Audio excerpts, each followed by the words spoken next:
अरे अड़हुल फुलवा मैया के मने भाव हो। अड़हुल फुलवा मैया के मने भाव हो।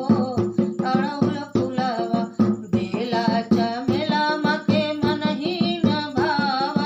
बेला चमेला के मन ही न भाव। अड़हुल फुलवा पे गईनी लो भाई हो।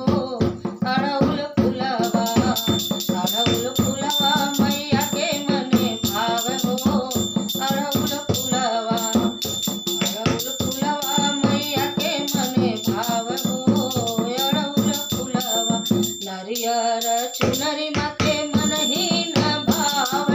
नरियर चुनरी मके मन ही न भाव। घुघरी बतासा पे गईनी लो भाई हो। अड़हुल फुलवा मैया के मने भाव हो। अड़हुल फुलवा मैया के मने भाव हो। अड़हुल फुलवा अरे गीत संगीत मके मन ही न भाव।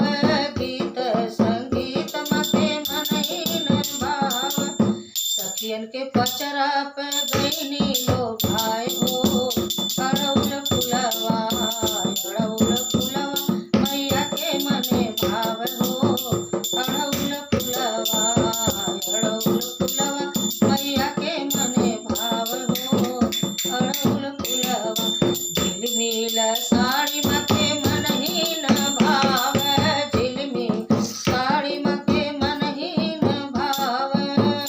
लाल चुनरिया पे गईनी लो भाई हो। अड़हुल फुलवा मैया के मने भाव हो। अड़हुल फुलवा मैया के मने भाव हो। अड़हुल फुलवा मैया के मने भाव हो। अड़हुल फुलवा गीत संगीत मके मन ही न भाव। गीत संगीत मके मन ही न भाव। सखियन के पचरा पे गईनी लो भाई हो। अड़हुल फुलवा मैया के मने भाव हो। अड़हुल फुलवा बोल साचे दरबार की जय हो।